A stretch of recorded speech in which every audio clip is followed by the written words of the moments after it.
Bien, señores, continuamos con la revista Tele15, entrevista central, y para ella tenemos ya con nosotros a Manuel Núñez, historiador y un conocedor de lo que es toda nuestra cultura, nuestra realidad como país.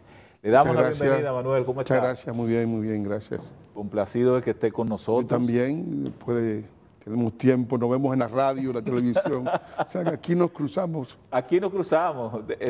Yo Casi digo siempre. que esto es redondo, uno se va a ver como quiera. Sí, porque es una especie de carrusel. Bueno, así es nuestra historia, Manuel, Sí, entiendo así es. yo. Una especie de carrusel, una especie de que siempre estamos repitiendo muchas cosas, pero mañana estaremos celebrando otro aniversario de lo que fue la restauración de la República. Así es. Ese acontecimiento históricamente, el significado para los dominicanos. Yo creo que es un acontecimiento fundamental en nuestra historia. Generalmente no se entiende mucho, porque se ve como una especie de revancha, de una independencia un poco traída por los cabellos. Sin embargo, cuando se examina a fondo... ¿Y por qué revancha? Es revancha porque los dominicanos, después de 18 años de independencia, la independencia que se proclamó el 27 de febrero de 1844, en 1861 fueron a un proceso de anexión. El jefe de la guerra, que era Pedro Santana, anexionó la República Libertada en 1844 a España, pero nadie ha examinado las razones profundas de ese acontecimiento, porque no se puede, la independencia es una sola, yo la veo como un proceso único. En 1844 había ya dos movimientos distintos entre los dominicanos. Por un lado, el que representa a Juan Pablo Duarte, que es el de la independencia pura y simple. Duarte creyó en la independencia total. O sea, ese fue el legado, el ideal. No, ese es el ideario de Duarte. El es decir, ideario. el hecho de que él aspiró, ambicionó que el pueblo dominicano fuera a una independencia plena. Sin embargo, las razones por las cuales ese procedimiento, ese proceso se perturbó, estaban ahí. Había tres factores que hacían que los dominicanos se dividieran. El primer factor era el factor demográfico. Teníamos un enemigo que no creía en nuestra libertad, que era 4 veces mayor que la República Dominicana. Haití tenía casi 1 millón de habitantes ya en aquella fecha. Los dominicanos eran 240.000, un poco más, hacia 1860. El factor demográfico era ya una amenaza ostensible y difícil de vencer. Luego estaba el factor económico, la economía de la antigua colonia francesa de Saint-Domingue, fundada en 1697. Haití no tiene 4 siglos, como dicen ellos, tienen 3. Es decir, y esa colonia, heredada por los esclavos que proclamaron allí su independencia, su economía era 13 veces mayor que la dominicana. Y el tercer factor era el factor militar. Tenía un ejército de 50.000 soldados que a su vez había heredado los arsenales de las tropas napoleónicas que pasaron por la isla Y nosotros no hacia teníamos, 1802. nosotros no teníamos nada en comparación con el arsenal. Exacto. Ni siquiera estábamos organizados como ejército. Entonces, ¿qué ocurrió? Esos tres factores hicieron que una parte del liderazgo nacional creyera que la independencia de Haití iba a ser prácticamente imposible. Cuando Núñez de Cáceres proclamó la primera independencia, la independencia de 1821 de España. Independencia efímera. Que llamamos efímera porque duró poco, pero duró muy poco. La intención no era que fuera efímera. No. Él proclamó 2 actos porque él tenía la visión geopolítica de que ese Estado, fundado en 1821, no iba a sobrevivir. ¿Por qué? Porque ellos habían vivido la invasión de 1805 de Jean-Jacques Dessalines. ¿Cuál era el propósito de la invasión de Dessalines? La Constitución haitiana de 1805 establecía en su artículo 18 de que la República Dominicana no existía, que era parte del imperio de Haití. Y entonces, naturalmente, en esta parte de la isla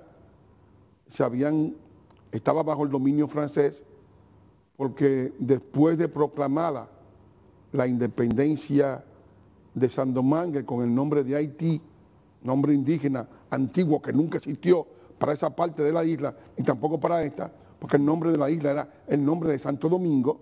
Sí.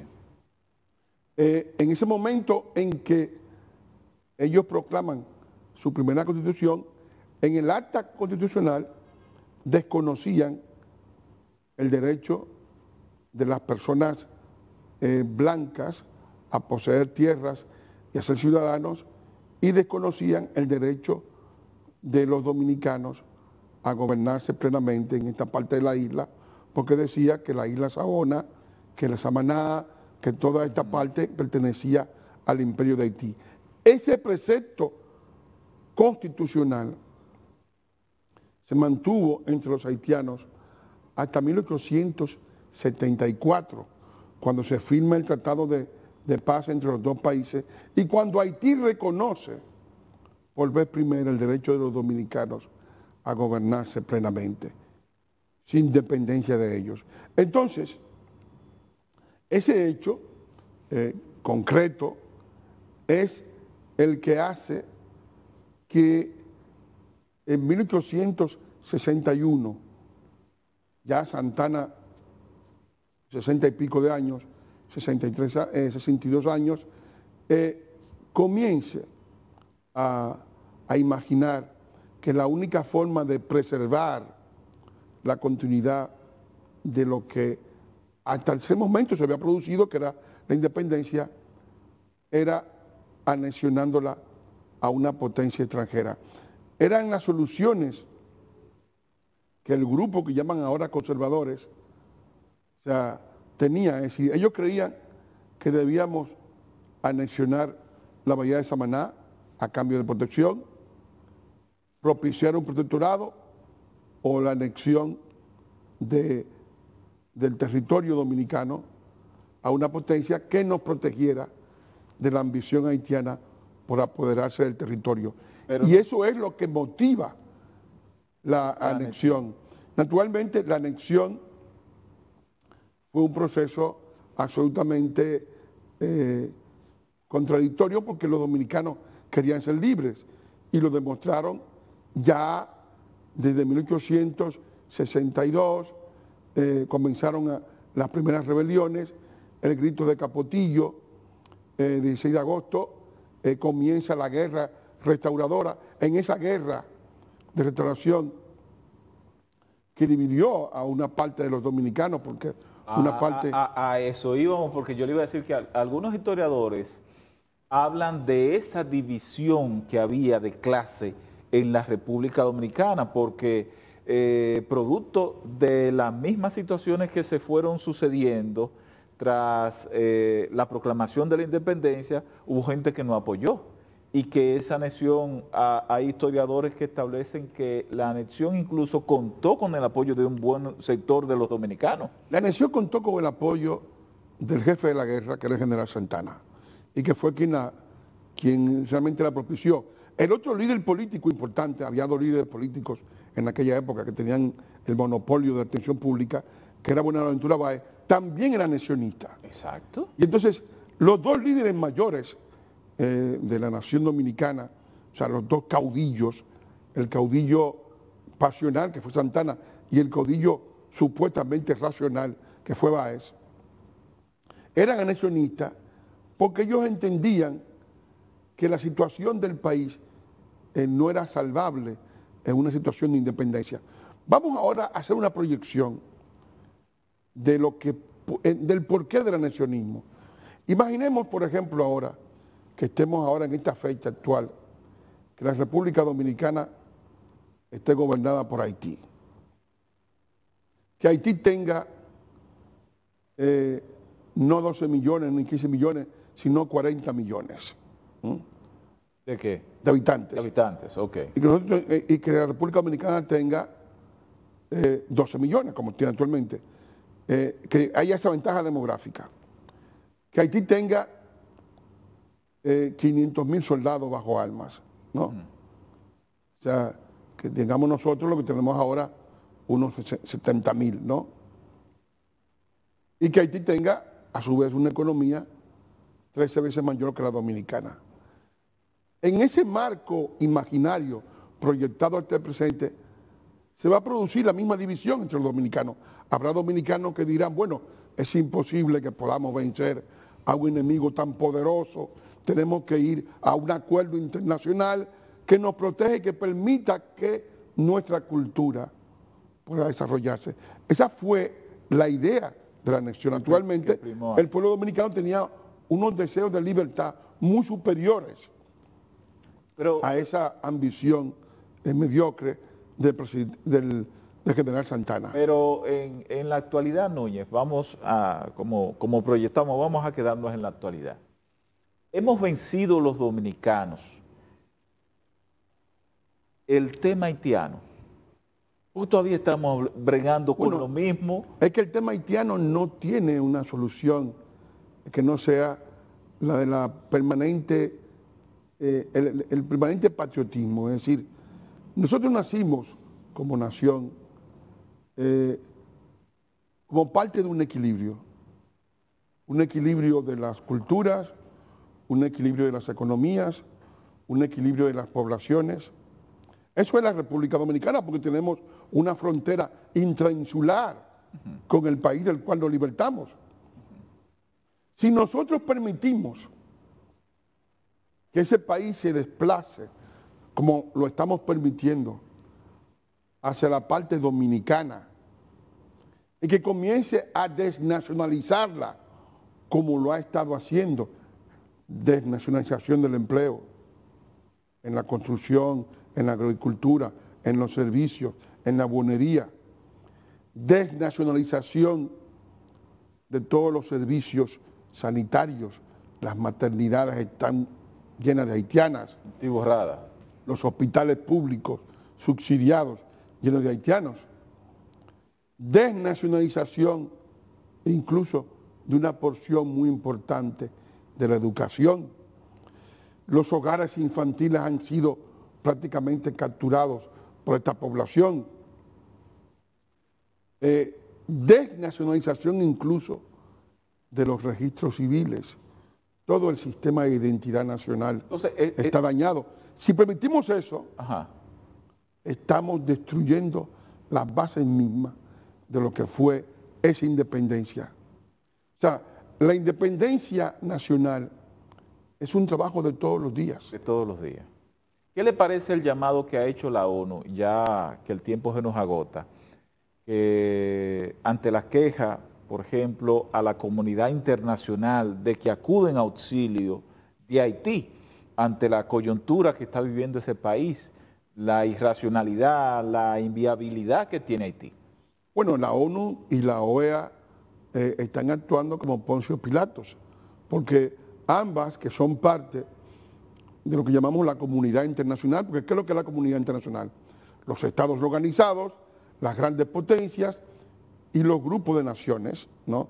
Ya sentidos como bloques. Es decir, en el caso de América está la OEA, Naciones Unidas, el UNASUR, el CELAC, el ALBA, el SICA, es decir, todos los organismos que agrupan estados corresponden a lo que sería la comunidad internacional. Esa comunidad internacional se ha lavado las manos ante el tema de Haití y estamos hablando ante una nación, ante un Estado que se ha desvanecido. Porque el Estado haitiano no existe. No hay quien controle el espacio marítimo. O sea, aquí las naves pueden incursionar sin ningún problema. Las del narcotráfico, desde luego. No hay quien controle el espacio aéreo. No hay quien controle el espacio terrestre. No hay ejército. No hay un polo de autoridad. No hay seguridad para nadie. Es decir, el gobierno de allí ha caído en manos de las bandas. Se ha desmigajado el poder. No hay un poder central que controla el territorio. Entonces, todo eso ha hecho que sea un país inseguro, que la gente de allí quiere emigrar, es el país más pobre del continente, tiene el liderazgo de todas las enfermedades, no tiene ningún tipo de presencia del Estado. Entonces, ante esa situación de descalabro, lo que entendemos nosotros, que el país con más riesgo, porque tenemos 391 kilómetros de frontera con ese territorio inviable, el país con más riesgo es la República Dominicana, porque hemos estado resistiendo, hemos estado, digamos, frenando un poco un fenómeno que puede arroparnos y destruir todo lo que nos resulta hermoso, todos los progresos que ha logrado la República Dominicana en los últimos 50 años de democracia. Bueno, agradecemos, Manuel Núñez, historiador, esta conversación que hemos sostenido en este lunes. Mañana martes, reiterarle la invitación, vamos a estar en vivo aquí, celebrando lo que es, o conmemorando lo que es otro aniversario de nuestra restauración. El tema haitiano será el de nunca acabar. Claro, así es. Muchas gracias. Gracias, Manuel. Gracias a todos por la sintonía. Nos vemos mañana.